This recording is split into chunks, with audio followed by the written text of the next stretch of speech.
Well, I'm happy to see you all. Thank you, Mark, for organizing this Discover event, which is already a great success, I'm sure. I see quality here. I see a lot of quality. I see a lot, and I hear a lot of sincerity, too. Very touching. Everybody. Everybody. Gilles is not here, but he said something that I thought was extremely important this morning, something that I wrote somewhere in another way. He said, if you want to be, I was a nice guy. This is why I was successful. I always say, if you want to be a good chiropractor, first you have to be a good person. Very simple. Just a good person, you know? If you have bad ideas in your mind or petty ideas in your mind, you cannot become a great chiropractor. So I could easily go on about Meersman and tell stories for 2 days about him. I don't know if I should go in that direction. But mentioning Tom Morgan, I still have to say this little episode. I went to see him. I would like to see with my own eyes what Mark Steyer said. And I visited 2 people before coming back to Europe. After my studies, it was Reggie Gold in New York State and Tom Morgan. And Tom Morgan, I had to change plane. It was a long time ago in the 70s, 1970 exactly. And I have to change plane, or you have to take a small propeller plane, aluminium. Howard Hughes plane type, you know what I mean? 2 propeller. And then we wait for this plane on the tarmac, and then the stairs open up, and an unbelievable woman comes down with a very short pants. It was the fashion at the time. You remember the hot pants? Nobody knows about it.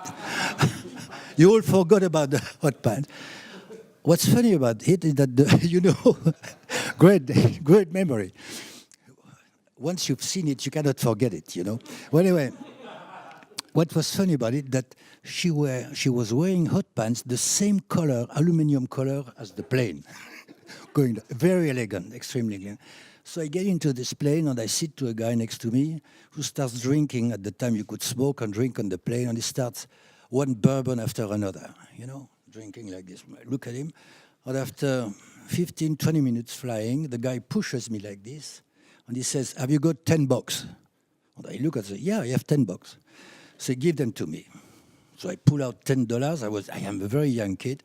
I give him $10, and out of his wallet, he pulls out a $10 note from the South. The Confederate $10. And he says to me, South will rise again. That was my trip to Tom Morgan. And then, as you said, I discovered that. And I remember the segregation between the women were in one room, the colored people were in one room, the white people in another room, and he was turning around like this. And at the end of the day, this guy wasn't tired. And just by looking at all the patients, I was getting tired because I could never believe it. So I wanted to say that, Tom, we have so many good souvenirs. But I just want to explain a couple of things to you quickly. I started school with about 1 or 2 years in advance to go to the gymnasium, which is a handicap, actually, because I was completely lost at this age. And then I studied Latin and philosophy, and I wanted to keep studying philosophy, because studying Latin, I got really fascinated by the intelligence of the Socratic people, for example, in regard to human nature. What they understood about, without technology, without science, what they knew about people, about feelings, about reason, about these guys, they know everything. Aristotle, if you think about it, Pythagoras, crazy people. They knew so much. And then I tell my father, I want to continue philosophy. I like that very much. And my father got his life saved because of a paper. So he says to me, you can study philosophy. He didn't believe very much in philosophy. You can study philosophy, but first I want you to have a degree. Any degree. You can become a butcher, you can become an electrician, whatever you want, a paper in your hand. Because without his driver license, he would have been killed during the war.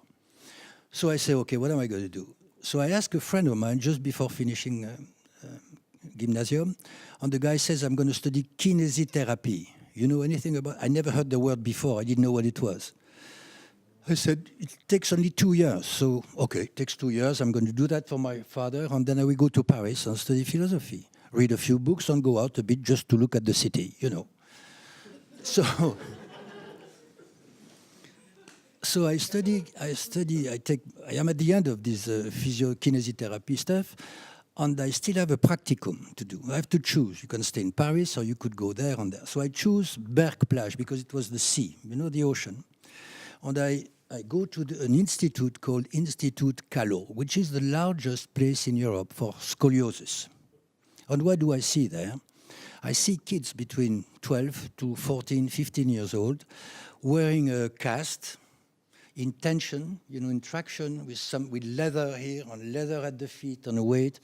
I see some kid going through this Harrington technique, with the metal thing inside, yeah. And I am 20 years old, exactly. So it's a rainy day, a windy day. It rains all the time in this area here, North Sea. So I'm walking with my Burberry, and the wind is there, it's raining. And very romantic, I say, why don't I spend my life trying to help these kids? I was really moved by seeing all the young people, Can you imagine 6 months, they were laying in a bed about 50 centimeters broad like this, always in traction, and they have big eyes and friendly and nice. So I said, shit, I'm gonna go in that direction. And this is where and 2 months later, I was in America to study. So I had a very mechanical view of chiropractic, just structure, bones. And then in the States, I'm like Jean-Pierre, I was very skeptical about innate intelligence, what is that? I remember coming late at home, which was once in a very great while, by the way, coming late at home with a friend of ours, a colleague, and there was the big red light on the top of the college, which was for the planes, And my friend was a bit more tired than me, and he said, look, innate is watching us. We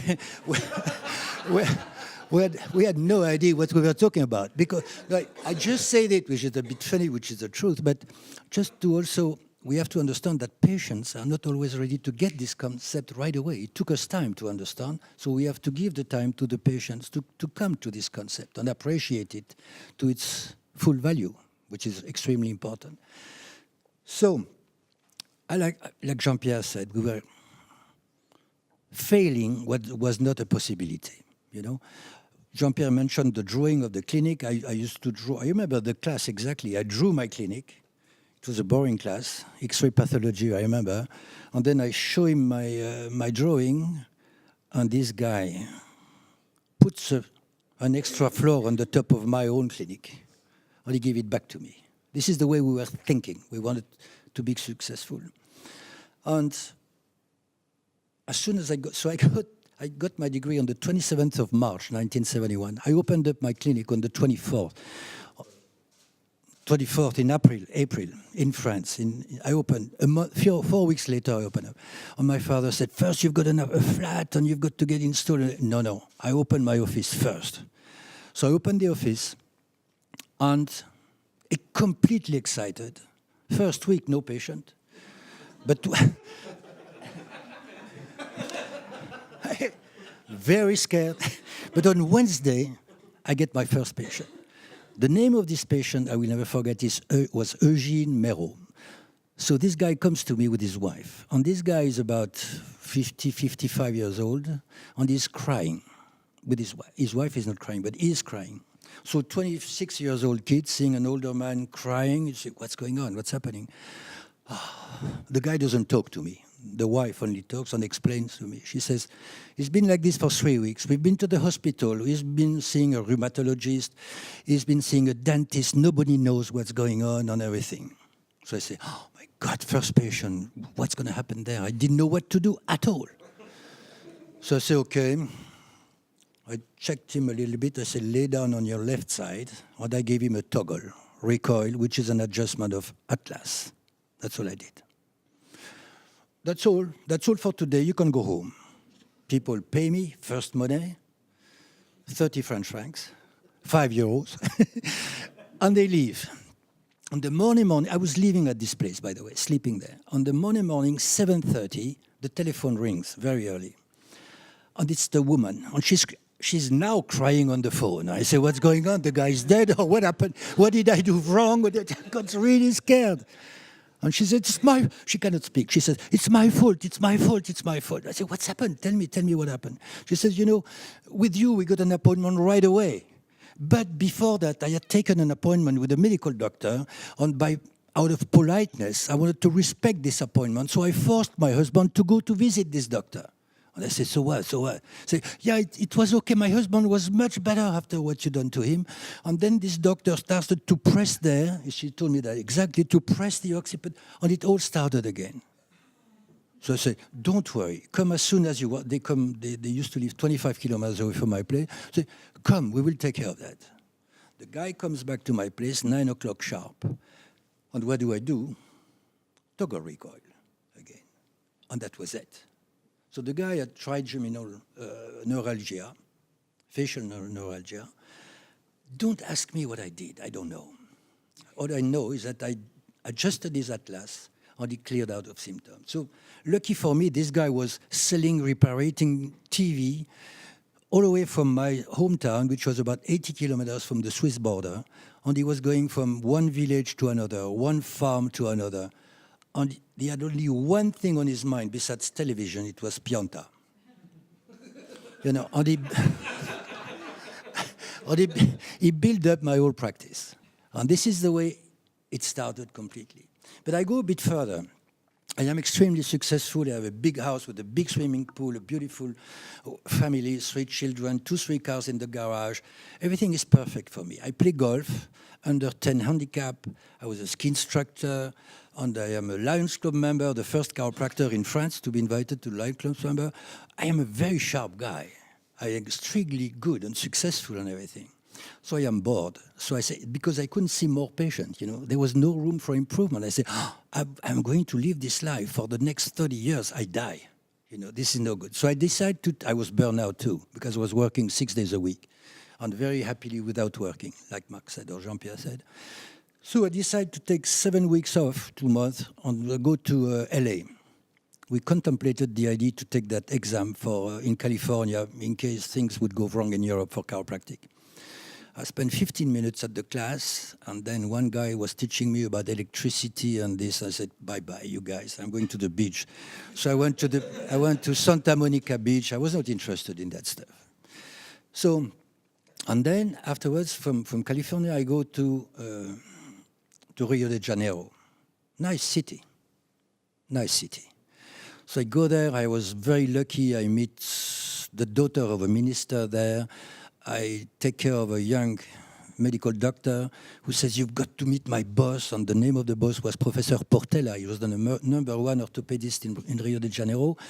So I meet him. He speaks in French with me perfectly well. And he says to me, please come to Rio. Your office will be, this is in his own word. He said, your office will be like a newspaper under which you place a match, which means it's going to go crazy, this office. I come back home and I tell my wife, start packing, we go to Rio de Janeiro. So 3 kids in school, nice house, you know, everything organized, and she said no. So I said, yes. I said, yes. And she said, no. So, okay, I said, I'm going to go there first. I start the office, I get a house, I get a maid for the kids, and I get everything organized, and you come in 1 month later. And she was like this. And then I started to organize my office. I was working in Germany, in Switzerland, and in France, both.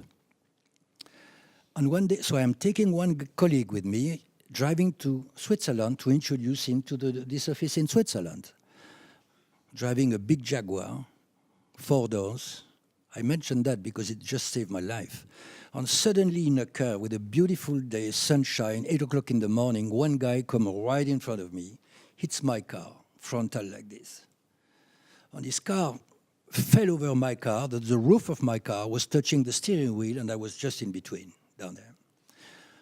So 2 years long, no work, after a nervous breakdown, pain every day, headaches, vertigo, catastrophe. You know, the big shot, the big guy, having everything good going on for him. Why did this happen to me? Everything happens for a reason. I realized after this accident that I had been an asshole. Wrong values. And then at the end, when I started studying a little more. And I started to get more into, thanks to Jean-Pierre too, into applied kinesiology, into cranial work. And after these 2 years without working, I said, I'm going to go to Paris and open an office in Paris. So in Paris, I opened an office with 16 windows at the corner of a street, beautiful office, 350 square meters, something. Huge rent, best arrondissement in Paris. And I said, wow, the rent is very big. I hope I'm going to make it there. And the first month, I paid the rent. The second month, I doubled the rent. The third month, I tripled the rent. So, you know, I am a man who's been making a living on his life from his words. I am not joking, and I am not lying. I couldn't believe it myself. I was the first guy, practically besides Daniel Nicole, to use applied kinesiology testing. So right away, I mean, after a few months, I started to take care of a lot of very known people, artists, political people, and stuff like that. And until one day,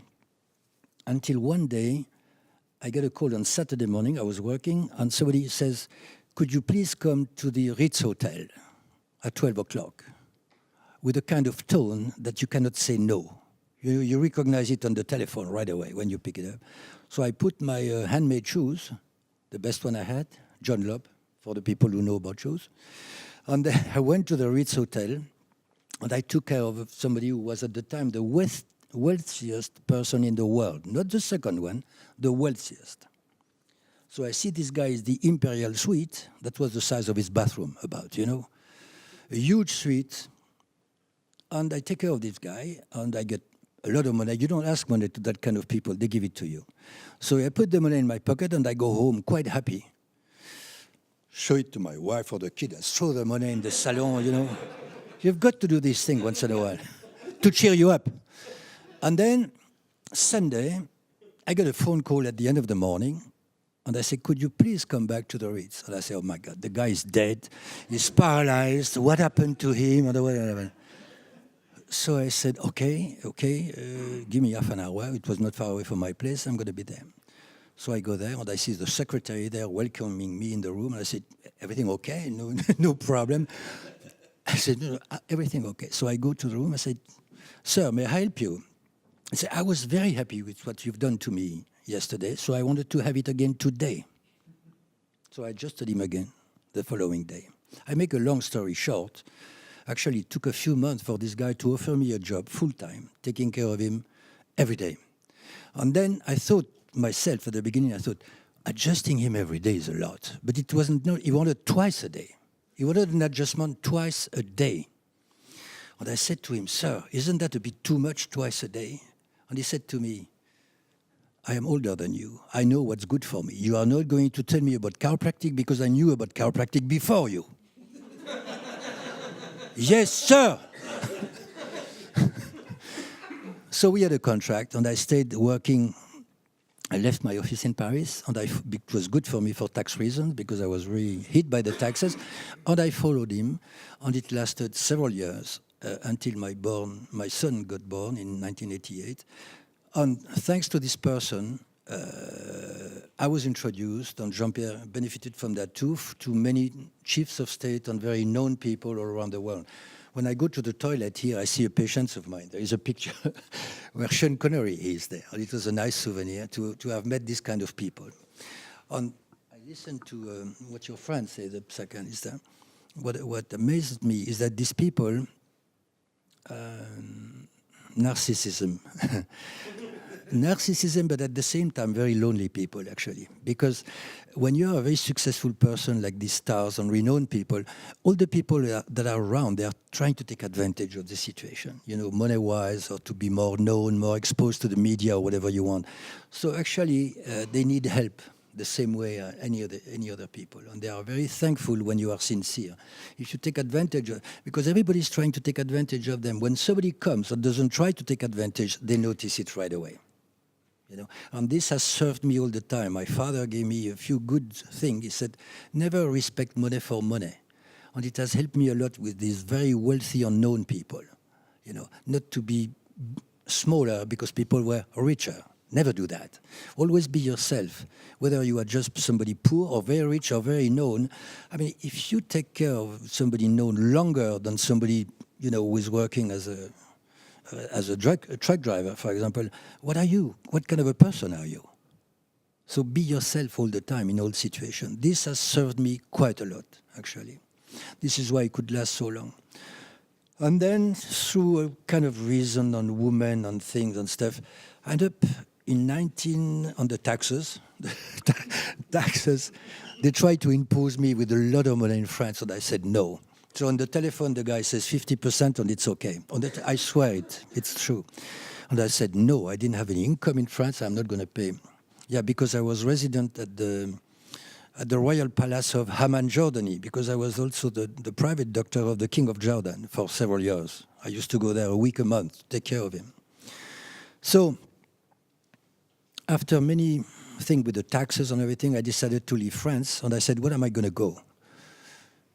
And I thought of Germany, because Germany was absolutely private territory for chiropractic.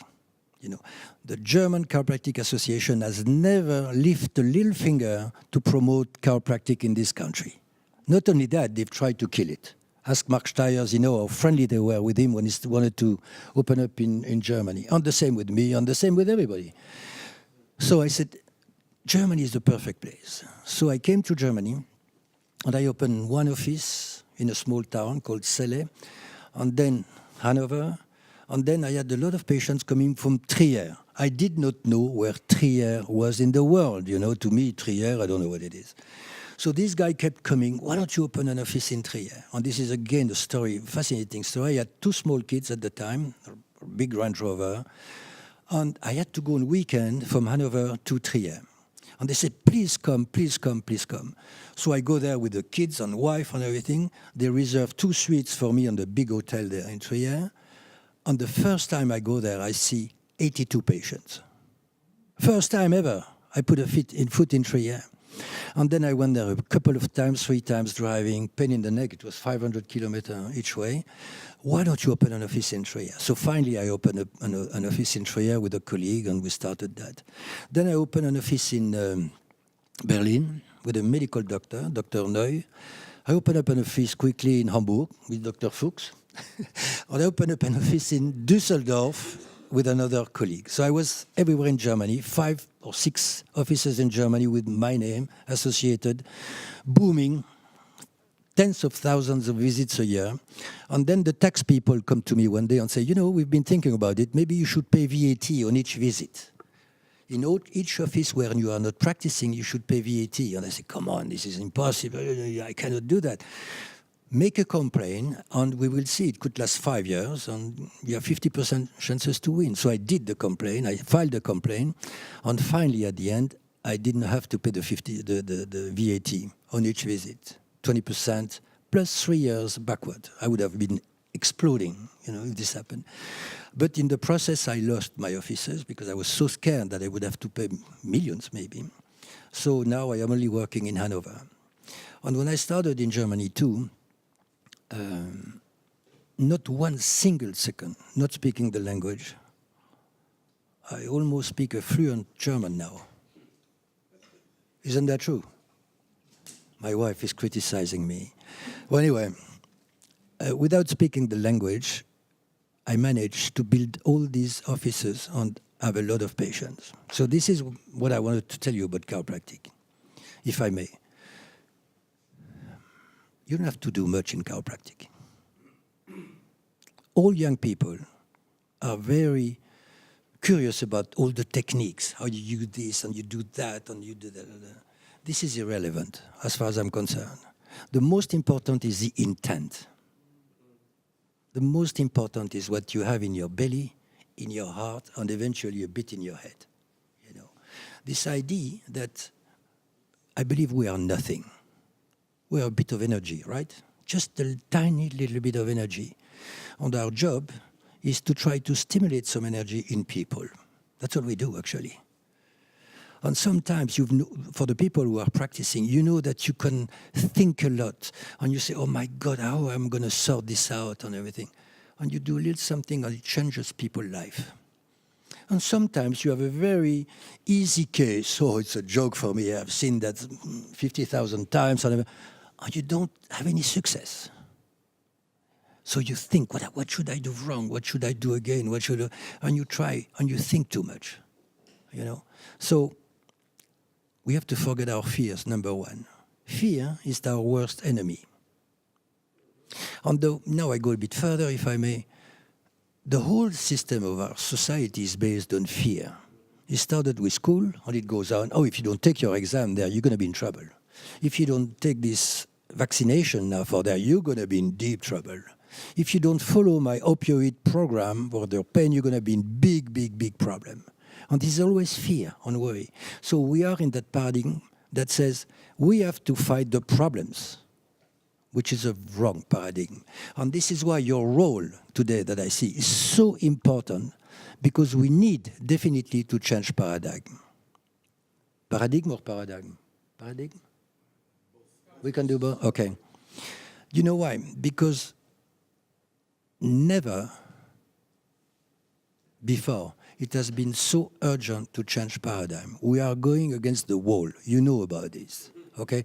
If you read the numbers of consumption of opioids in the States, now they are trying to reduce it and everything. This is crazy what we are doing. Fighting problems makes the problems more difficult to solve.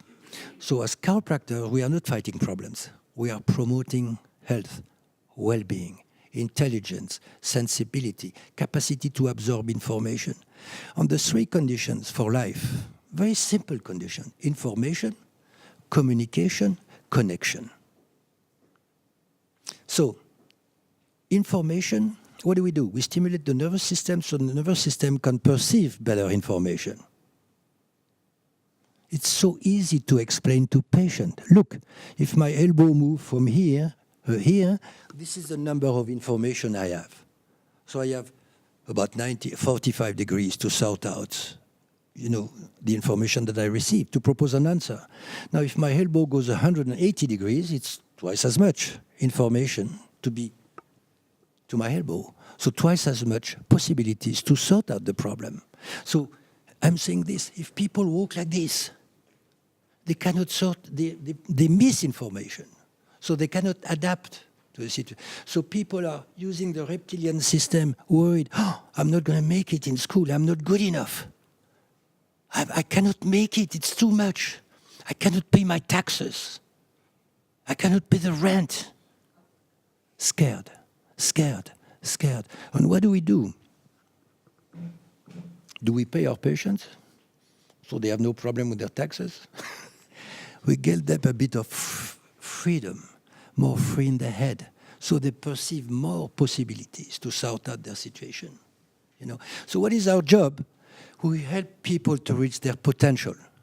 Physical potential, neurological potential, emotional potential. And everything is much easier. This is why people are so thankful what we do. We don't take care of pain. We help them a bit to function better. That's all we do. And who should take credit for that? Meersman? I don't think so. Especially not Meersman. Pianta? Neither. Who takes credit for it? Life. Life. This is why Life College was such a beautiful name. Nothing is stronger than life. It has been going on for 3.8 billion years. She knows what she's doing. It's not a coincidence. So you cannot expect to be the big doctor taking care of sciatica. Oh, I'm an expert for the right sciatica. Oh, I love shoulder problems. I can move a shoulder right away. No, you don't do anything. You just stimulate the nervous system. And in order to do that, you've got to gather as many information from your patient. And you get away from the problems. Patients come to me from sometimes few hundred kilometers away, and they come with the X-rays, IRM, MRT, whatever you want. And they put it on my desk like that. And they say, I made 3 MRT. MRT, we say in German? Yeah. Yeah. And I say, do you feel better? And they say, no. I say, okay, so leave this on the side. And then I said to them, I hope you did not come to me because of your pain. And they say, yes. I drove this morning. I left my place at 7 o'clock to be here now at this appointment. A lot of traffic, I say, I'm sorry to disappoint you, but I don't take care of pain. I haven't learned that. I know nothing about pain. So the guys are very disappointed when I say that. And the guy goes down like this. He looks at his shoes and he's very sad. He said, what am I doing here with this clown in front of me who is not serious and everything? And I wait a few seconds and I say, are you sure you want the pain away or you want to feel good? You want to be able to take your kids in your arm, to kiss your wife and play golf or whatever? And they say, yes. And I say, now we can start. Now we can start working. You know, but I have to make it clear that I am not an aspirin. I'm not taking care of pains. I cannot do that. So please get undressed, walk, and we look.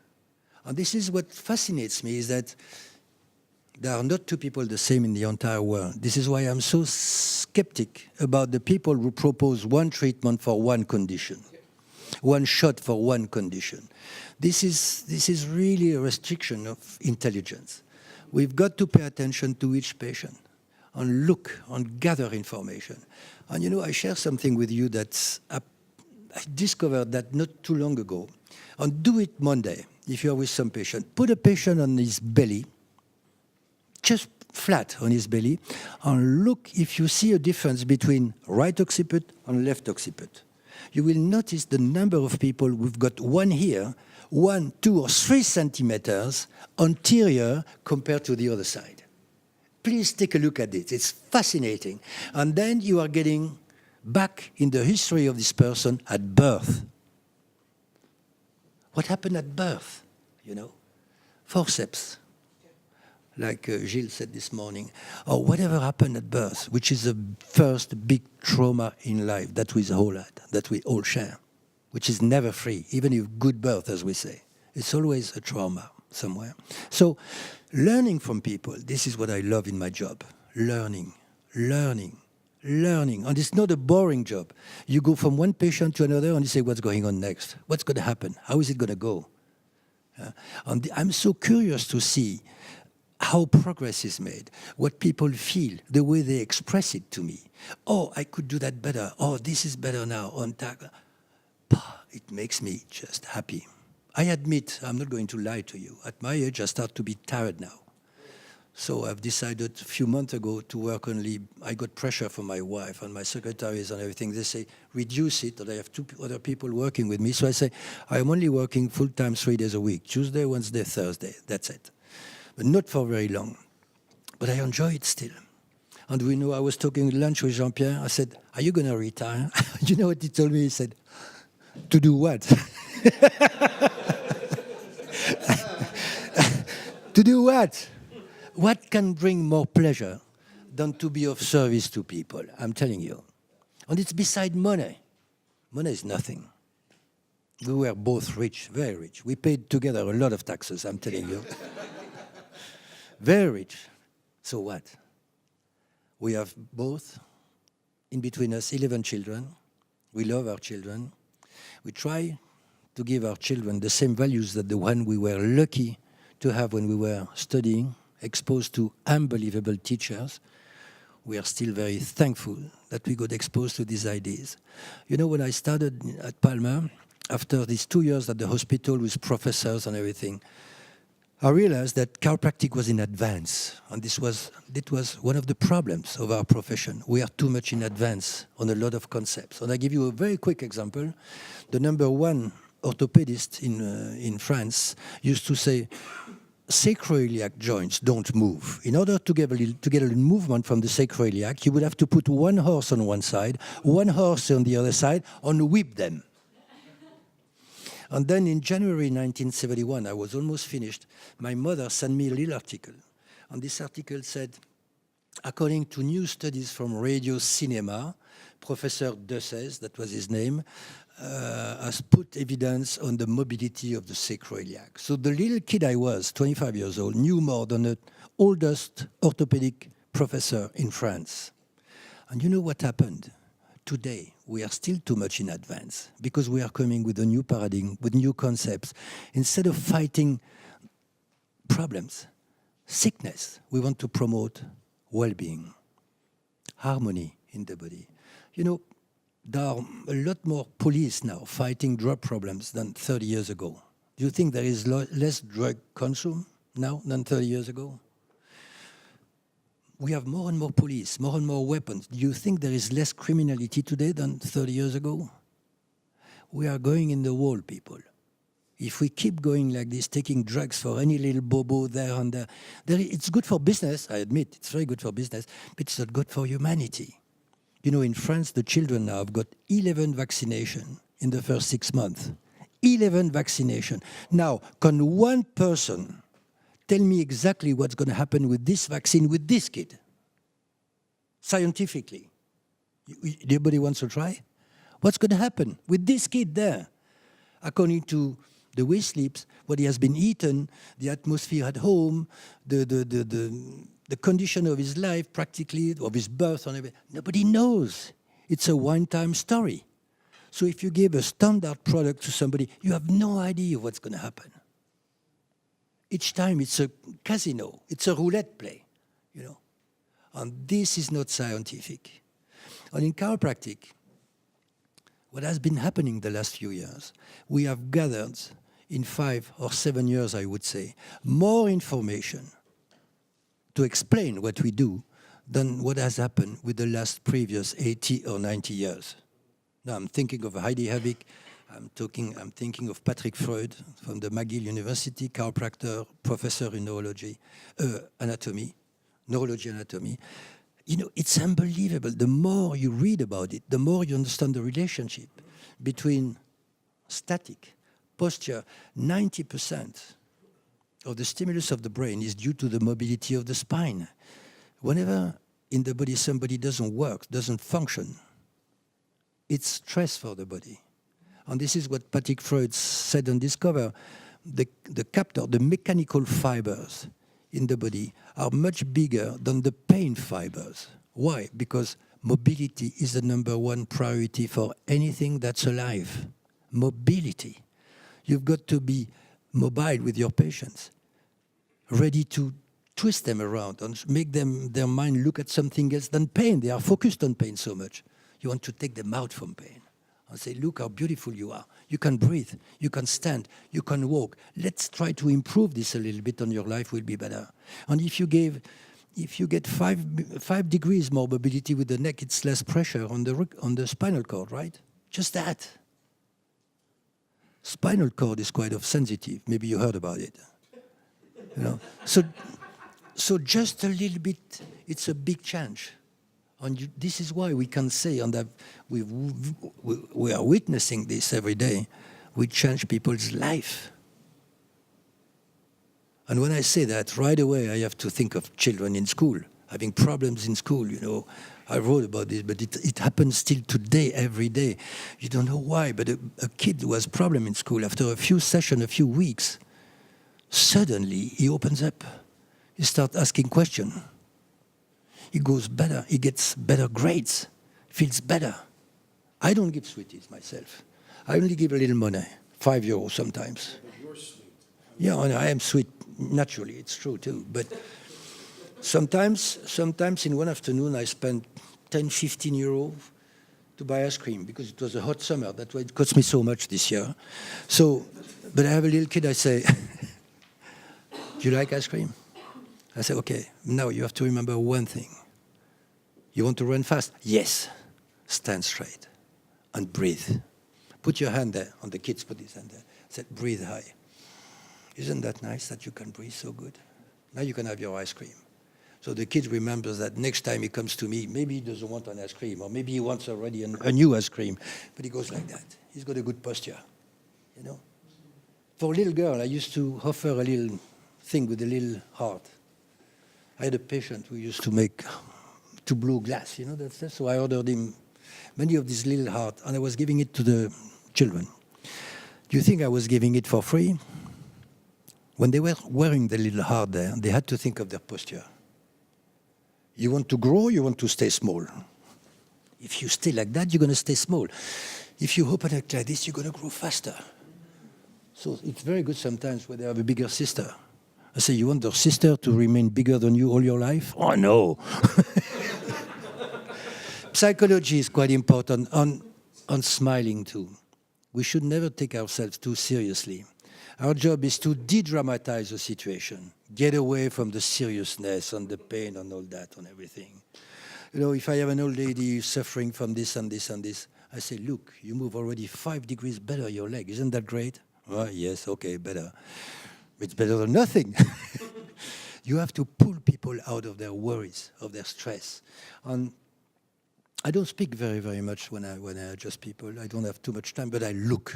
I look at them standing, walking, before the adjustment and after the adjustment. Nobody leaves my office the same he came to my office. It doesn't exist. Otherwise, I haven't done my job. And I will keep this person until I manage to get a little change, whatever it is. Not regarding his pain, but regarding the mobility.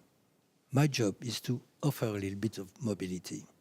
So I am going to close. I could speak until tomorrow. My wife says, yes, I should stop. Okay. Isn't she unbelievable? Let me say something. Because I always get emotional talking about you, but I really want to thank you. And I don't know if everybody knew that Dr. Pianta was our keynote speaker. Some of you did. You're just looking at me. Anyways, there's a few profound things that I learned from him that had nothing to do with chiropractic and had to do with doctoring to people and thinking about, just as you were talking, I remembered. Do you remember when I first came up here to Hamburg and your patient had this hotel and you put me in this hotel? You came to visit. There was two profound moments. One, I think I'd been in Germany about 24 hours. I was just learning to count to 10. Somebody called up his office and he goes, Mark, I'm getting a taxi cab. You need to go to this house. Get this old man out of bed. I'm like, what? He's like 96. Do something in his mouth. Make it work. And I'm like, all right. I haven't seen how Germans live yet. So I go to this apartment, and there's 3 generations, and this old man laying on a bed who hadn't moved in a long time. None of them speak English, and I know how to count to 10. So I take out my fingerlingy. That's what you call them in German, little finger tough thingies. And I move this guy's sacrum.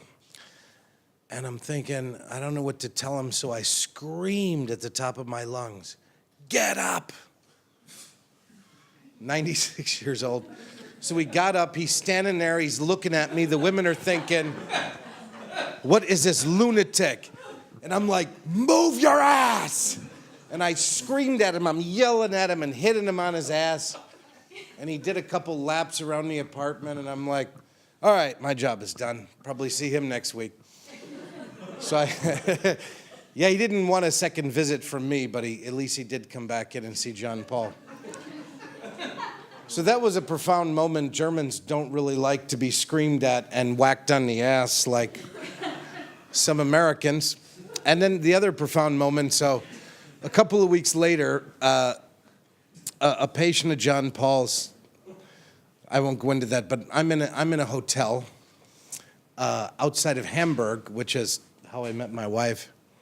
And he comes to visit me, and I've only been out of school a little while, so I like to measure stuff, but I don't have a myovision. I don't have any equipment yet. I have a spirometer. I have an otoscope. I have what I have. And I have it sitting on a table, and John Paul just comes in and looks at it and goes, oh, Mark, you're a real doctor, huh? I'm like, oh. He walks in the other room. I throw it all in the garbage except my spirometer, And, the things that I learned from him, I always say, is being a human being. John Paul, I'm not exaggerating, for about a year, this guy that owned a hotel, to put it in a short sentence, he had 3 sons. The older son was living with this amazing woman, and I took her and married her. It's my wife now. So I'm not invited to any reunions for that family, but every day, 7 days a week for a year, John Paul called me up and asked me one question. Are you happy? I'm like, what? Like the first few days, are you happy, man? You got a new woman, a big car, you're in Hamburg. Are you happy? Every day for a year. Wasn't about, adjusting or just the mindset. You know what I mean? And I've always asked him for years, he's still excited like a little kid today when I think these, and I'm so grateful that these two guys, it's like a little chiropractic history we got. These guys and the people that aren't chiropractors, all of our core techniques are names of people. They learn from those people. The core techniques, all these things came from. And still to this day, if you go and visit John Paul in Hanover, and I encourage all of you to, he's still giddy like he just got out of school last week. Like when I first met John Paul and I came, he didn't ask me any questions. He's just like, come now. Every day he's happy, having fun, like a little kid. At first I thought, what is wrong with this dude? Is he smoking some weed? Are you on dope? Well, then give me some. Yeah. And this is something that you find with these, and I have to say it, these old Palmer guys, I don't know what it is. I can't explain it, and I'm happy that this movement kind of came to life, and we're hoping. Anyways, these guys, I encourage you to go visit them. I wanted to meet Dr. Mearsman first. Now me and my wife are going on to Como, but I travel to Hanover as often as I can just to go down and hang out with him and get adjusted with him and go eat something and just chat. So you should definitely go and visit these guys. We don't have many people in the profession of doctoring of anything that are serving people on a level that has nothing at all to do with procedure or it's, most of you know it in the room, but it's really, really amazing.